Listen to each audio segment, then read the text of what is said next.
نور دربي بالقرآن واشرح صدري بالإيمان واغفر ذنبي يا رحمن واستر عيبي يا منان. الحمد للہ والصلاة والسلام علی رسول اللہ وعلی آلہ وصحبہ ومن والہ. محترم بھائیوں اور بزرگوں، السلام علیکم ورحمۃ اللہ وبرکاتہ. حالات جن میں آیات اتریں، اس حوالے سے گفتگو چل رہی ہے. قرآنی صورتوں میں سے ایک سورہ الکہف ہے. سورہ الکہف کے نزول کا پس منظر کیا ہے؟ جب اللہ کے نبی صلی اللہ علیہ وسلم مکہ میں لوگوں کو ایک اللہ کی طرف دعوت دینا شروع کرتے ہیں تو مکہ کے کچھ سرداروں نے مدینہ جا کر کے یہودیوں سے ملاقات کی اور اللہ کے نبی صلی اللہ علیہ وسلم کے بارے میں ذکر کیا. تو یہودیوں نے مکہ کے سرداران کو 3 سوالات دیے اور کہا کہ یہ سوالات لے کر جاؤ، ان سے پوچھو، اگر جواب صحیح دیتے ہیں تو وہ نبی ہوں گے ورنہ جھوٹے انسان ہوں گے. پہلا سوال یہ تھا کہ ان نوجوانوں کے بارے میں بتائیے جو پرانے زمانے میں کھو گئے تھے. دوسرا سوال تھا کہ اس بادشاہ کے بارے میں بتائیے جس نے مشرق سے مغرب تک کا سفر کیا تھا. تیسرا سوال تھا روح کے بارے میں بتائیے. تو قریش کے سرداران یہ سوالات لے کر کے آتے ہیں، اللہ کے نبی صلی اللہ علیہ وسلم کے پاس پیش کرتے ہیں.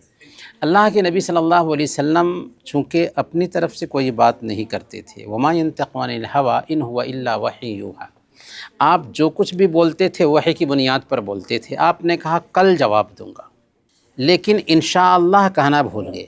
عام طور پر ہم کوئی کام کرنے کا ارادہ کرتے ہیں تو کہتے ہیں کل کر لیں گے، نہیں، انشاءاللہ بولنا چاہیے. اللہ کے نبی صلی اللہ علیہ وسلم انشاءاللہ کہنا بھول گئے تو وحی کا سلسلہ رک گیا.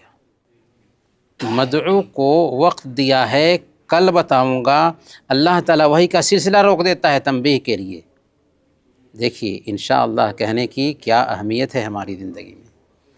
پھر کچھ دنوں کے بعد سورہ کہف اترتی ہے اور اس میں سب سے پہلے ان نوجوانوں کے بارے میں بھی بتایا جاتا ہے جو کھو گئے تھے. پھر اس کے اندر تفصیل سے اس بادشاہ کے بارے میں بھی بتایا جاتا ہے جنہوں نے مشرق اور مغرب کا سفر کیا تھا. البتہ روح کے حوالے سے سورہ بنی اسرائیل میں اللہ تعالیٰ نے بیان کیا کہ یسألونک عن الروح قل الروح من امر ربی، کہ لوگ آپ سے روح کے بارے میں پوچھتے ہیں تو آپ فرما دیجئے کہ روح میرے رب کی طرف سے ہے. وما اوتیت من العلم الا قلیلا، اور تمہیں بہت کم ہی علم دیا گیا ہے. برکیف سورہ کہف کے اندر قریش کے جو سوالات تھے ان سوالات کا جواب اللہ تعالیٰ نے اتارا. البتہ یہ بات بھی تنبیہ کر دی کہ آپ جب کوئی کام کرنے کا ارادہ کریں تو ارادہ کرتے ہی کہیں کہ اللہ نے چاہا، انشاءاللہ کے الفاظ استعمال کر لیں. برکیف سورہ کہف میں 4 اہم واقعات بیان کیے گئے ہیں جن کو سمجھنا بہت ضروری ہے. سب سے پہلا جو واقعہ ہے اس میں دین کا فتنہ بیان کیا گیا ہے. دین کا فتنہ کیا ہے؟ ان 7 نوجوانوں کا قصہ بیان کیا گیا ہے جو کسی مشرک قوم میں پیدا ہوئے تھے، لیکن ان کو توحید سمجھ میں آ گئی تو اپنی قوم کی مخالفت شروع کی ایمان کو بچانے کے لیے، یہاں تک کہ جب حکومت ان کے پیچھے لگتی ہے تو ایک غار میں پناہ لیتے ہیں. اللہ تعالیٰ نے ان کے اوپر نیند طاری کر دیا اور 1 سال 2 سال نہیں بلکہ لگاتار 309 سال تک سوتے رہے. یہاں پر ہمیں ایک سبق ملتا ہے کہ اگر ہم اپنے دین کی حفاظت کے لیے کمر بستہ ہو جاتے ہیں اور نقصان کی پرواہ نہیں کرتے تو اللہ تعالیٰ ہماری حفاظت کرتا ہے. دوسرا جو قصہ ہے سورہ کہف میں، اس میں مال کا فتنہ بیان کیا گیا ہے. 2 لوگ تھے، ایک ایسا آدمی تھا جس کے پاس کھجور کے اور انگور کے باغات تھے، اور دوسرا اس کا ساتھی تھا جو مسکین تھا۔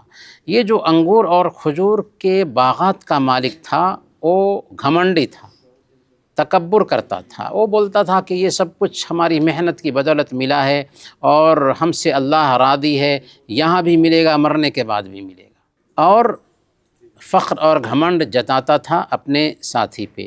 اس کے ساتھی نے کہا کہ اللہ کا شکر ادا کرو، رب کو مانو، رب کی مرضی ہوگی تو تمہارا یہ باغیچہ چلے گا، ورنہ اللہ تعالیٰ آفت بھیجے گا اور باغیچہ بھی تمہارا برباد ہو جائے گا، اور اللہ تعالیٰ نے چاہا تو ہم کو تم سے بہتر عطا فرمائے گا۔ چنانچہ اللہ رب العالمین نے ایک آفت بھیجا اور اس کے دونوں باغیچے جل بھن گئے۔ تو یہ قصہ بھی سورہ کہف میں ہے۔ تیسرا جو قصہ ہے جس کے اندر علم کا فتنہ بیان کیا گیا ہے، حضرت موسیٰ علیہ السلام ایک دن اپنی قوم سے خطاب کر رہے تھے، تو قوم نے پوچھا کہ اس دھرتی پر سب سے زیادہ علم رکھنے والا کون ہے؟ حضرت موسیٰ علیہ السلام اپنے نالج کے حساب سے کہتے ہیں میں۔ اللہ تعالیٰ کو یہ جواب پسند نہیں آیا اور موسیٰ علیہ السلام کو بھیجا خضر علیہ السلام کے پاس۔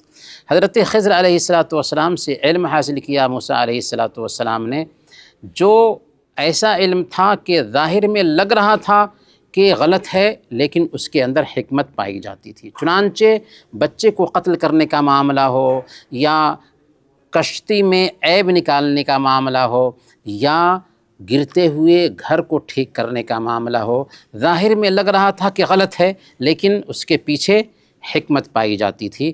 تو یہ علم سیکھا حضرت موسیٰ علیہ السلام نے حضرت خضر علیہ السلام سے۔ یہاں پر ایک اور نقطہ سمجھنے کا ہے کہ کچھ لوگ سمجھتے ہیں کہ خضر علیہ السلام ابھی بھی زندہ ہیں، یہ بکواس ہے۔ اللہ کے نبی صلی اللہ علیہ وسلم نے بیان فرمایا تھا کہ جو لوگ بھی اس دھرتی پر پائے جا رہے ہیں 100 سال کے بعد کوئی بھی زندہ نہیں رہے گا، اور واقعی کوئی بھی 100 سال کے بعد اس دھرتی پر زندہ نہیں رہا۔ یہ نبی پاک صلی اللہ علیہ وسلم کی بات کا معجزہ ہے۔ تو حضرت خضر علیہ السلام بھی وفات پا چکی ہیں۔ ایک تیسرا جو قصہ بیان کیا گیا ہے سورہ کہف میں، وہ ہے حکومت کا فتنہ، اور یہ ذوالقرنین کا قصہ ہے۔ ذوالقرنین کو اللہ تعالیٰ نے بہت زیادہ طاقت دی تھی، مشرق اور مغرب کا اس نے سفر کیا تھا، یہاں تک کہ ایک جگہ پر جاتا ہے تو ایک قوم کو دیکھتا ہے جو مظلوم قوم ہے، اور یاجوج ماجوج آتے ہیں اس کے پاس اور ان لوگوں کو ستاتے ہیں، پریشان کرتے ہیں۔ تو ذوالقرنین نے کیا کیا؟ باضابطہ تانبا پگھلا کر کے لوہے سے پختہ دیوار بنا دیا اس قوم اور یاجوج ماجوج کے بیچ میں، اور دیوار بن جانے کی وجہ سے یاجوج ماجوج کے ظلم و ستم سے وہ لوگ بچ گئے۔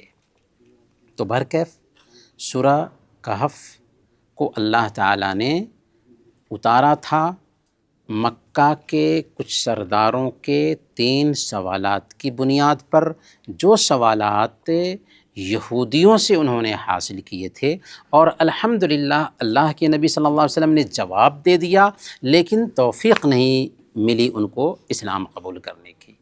تو اس سے پتہ کیا چلتا ہے؟ اس سے پتہ یہ چلتا ہے کہ اسلام دین حق ہے، انسانوں کے سوالات کا جواب دیتا ہے۔